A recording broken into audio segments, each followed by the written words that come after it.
Ich habe das dann aufgeladen und bin losgefahren. Und nach ein paar Kilometern habe ich über Handy einen Anruf gekriegt von der Polizeichef. Die Polizei hat gesagt, bringe sofort das gestohlene Auto wieder zurück.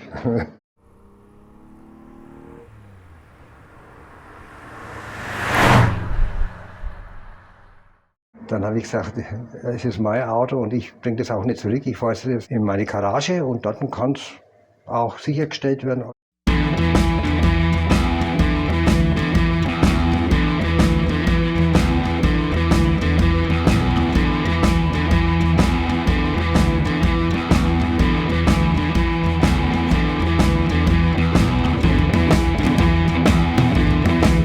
Wir wollten sowieso in die Stadt und habe meine Frau überreden können, dass wir mal kurz da reinschauen in die Auktion. Ich habe ja noch nie so eine Fahrzeugauktion vorher gesehen. Ich wollte natürlich nicht irgendwie ein Auto nochmal kaufen, habe auch das Geld nicht gehabt und sitze da drin und auf einmal, das Fahrzeug hat mir so gut gefallen, dass ich nicht widerstehen konnte und meine Hand gehoben habe. Und schon hat er mir gehört, der damalige Auktionar ist gleich mit Shampoos gekommen. Dieser Shampoos hat mir an sich halbwegs geschmeckt, aber meiner Frau, die war also nicht begeistert.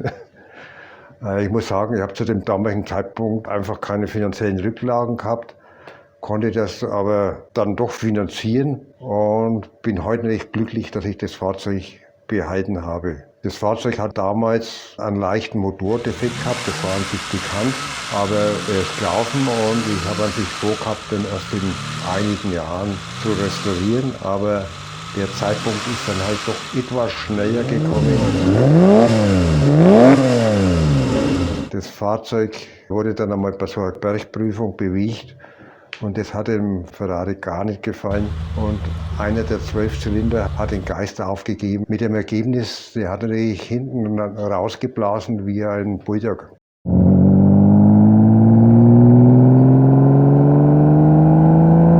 Also wollte ich den dann in Nürnberg überholen lassen. Die ganze Sache hat dann schon mal 2 Jahre gedauert, bis der Motor mal so weit war, dass er überhaupt einmal gelaufen ist. Dann bin ich meine erste Probefahrt gestartet.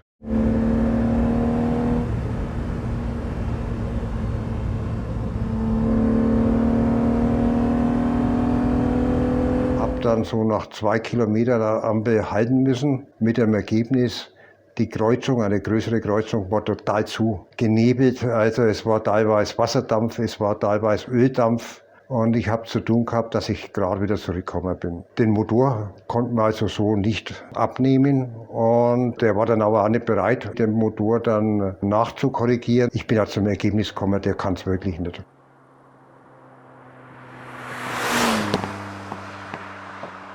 Aber man kann ja nicht einfach das Fahrzeug holen. Das gibt ja dir nicht raus, ohne dass du zahlst. Also, dann bin ich in mich gegangen, habe mir ein paar Freunde zusammengetrommelt, bin dann in diese Firma gefahren und ich habe auch gesagt, die können mich an mir Polizei verständigen oder Rechtsanwalt, ich nehme jetzt das Auto mit.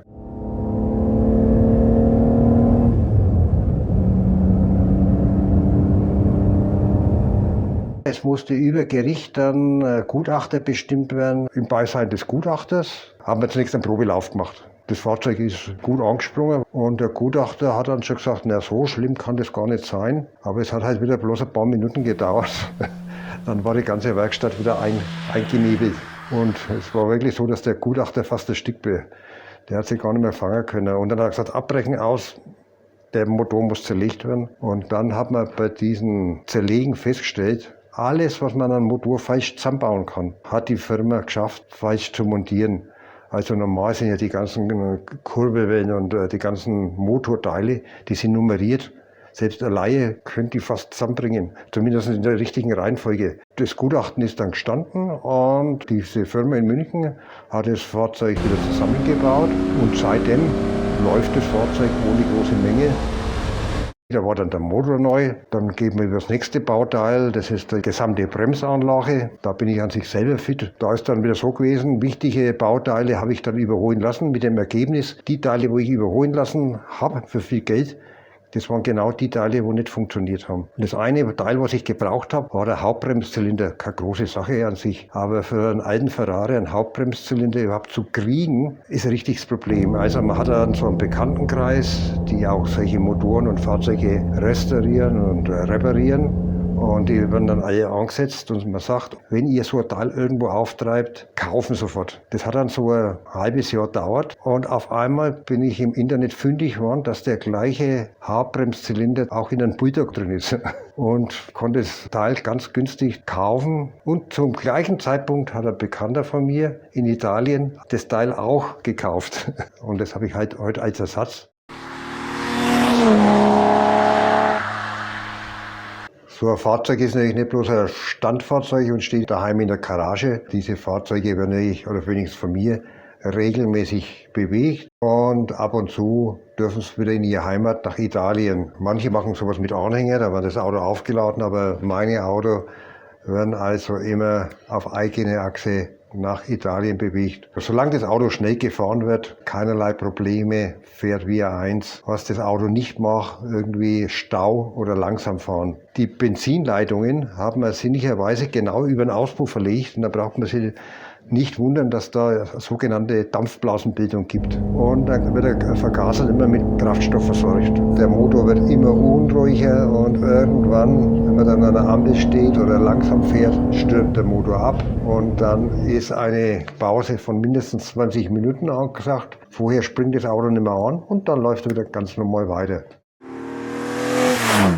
Mit so einem Fahrzeug in Italien zu fahren, ist natürlich schon immer Spaß. Also die Italiener sind viel autoverrückter, wie wir uns das vorstellen können. Und mit so einem Fahrzeug können sie in jeder Stadt im Parkverbot stehen bleiben oder ihnen wird sofort der Parkplatz zugewiesen. Und wenn da unten alte Ferrari fahren und es ist irgendeine Veranstaltung, dann ist es einfach so, dass da immer Polizeibegleitung ist, meistens mit Motorrädern. Und ich kann mich erinnern, und das war richtig ein echtes Erlebnis. Es waren 20 Oldtimer ungefähr und vielleicht 6, 8 Polizeimotorräder. Die sind vorausgefahren, teilweise hinten abgesichert. Die sind dann auf die Autobahn rausgefahren und haben für uns, für die Oldtimer, diese Autobahn gesperrt. Also die Motorräder sind raus, haben die Hand gehoben und der Verkehr auf der Autobahn war gestoppt. Die haben stehen bleiben müssen.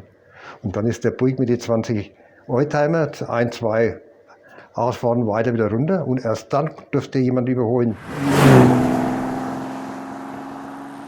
Ganz schlimm ist, wenn wir dann mehrere Fahrzeuge sind, da fängt einer das Schnellfahren an und der nächste meint dann, er muss noch schneller fahren und dann wird halt da richtig, man sagt, geheizt. Und ich muss also auch wirklich sagen, die meisten, die so klassische Fahrzeuge fahren, die beherrschen ihre Fahrzeuge. Das ist auch wichtig. Ich meine, wenn man so ein Auto irgendwo mal in den Graben fährt oder anlehnt, dann ist richtig viel Geld kaputt. Man muss auch auf das Fahrzeug eingehen. Man muss also wissen, in der Regel haben wir keine ganz neuen Reifen mehr drauf. Auch wenn das Profil ganz neu ist, dann sind die Reifen oft schon 10 Jahre alt. Da muss man einfach etwas mehr Abstand nehmen. Die Fahrzeuge haben ja eine unwahrscheinlich hohe Geschwindigkeit, fahren fast 250, aber die Bremsen waren bei Ferrari bis in die 80er Jahre immer hinten dran. Die Autos sind schneller gefahren, als was die Bremsen das mitgemacht haben. Das war eines der letzten Fahrzeuge, wo noch ein Einkreisbremssystem hat.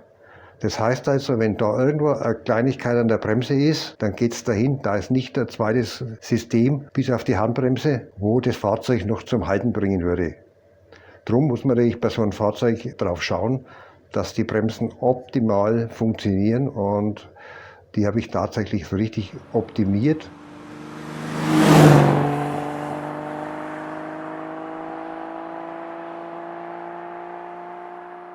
Mir geht es wenigstens so, versucht man, dass man alles selbst machen kann und nicht unbedingt die Werkstatt braucht. Ist ja auch wichtig, wenn man gerade im Ausland ist, man hat einen kleinen Defekt und man kann sich dann selber helfen. Und ich bin an sich da richtig fit. Meistens habe ich sogar viel Werkzeug dabei, weniger welche mir, sondern ich bin immer derjenige, wo dann andere ein wenig helfen kann und andere Fahrzeuge wieder flott bringt. Meistens ist ja bei diesen älteren Fahrzeugen kein Problem. Da hängt einmal die Benzinpumpe, da ist irgendein Zündkabel nicht richtig drauf, ein Massekabel irgendwie durchgescheuert. Ich glaube fast, so alte Fahrzeuge bringen wir immer wieder zum Laufen.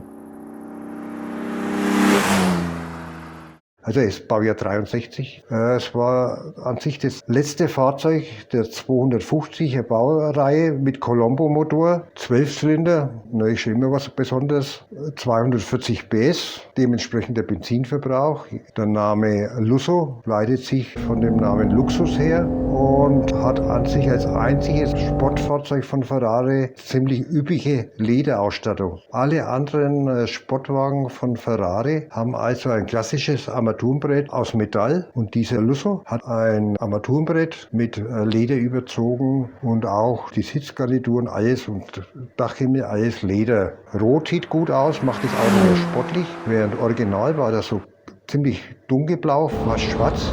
Da wirkt das Auto wieder ganz anders, eleganter. Die Grand Turismo-Fahrzeuge, also die Sportwagen, in die 60er, 70er Jahre, da war fast kein Auto rot. Die haben alle Farben gehabt, nur nicht rot. Aber man hat die meisten Ferrari alle auf rot umlackiert.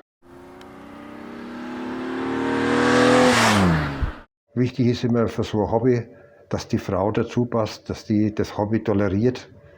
Die muss sowieso immer ein wenig zurückstecken, weil die Männer sind also schon viel am Fahrzeug meistens, schrauben umeinander, wollen das Fahrzeug natürlich optimieren.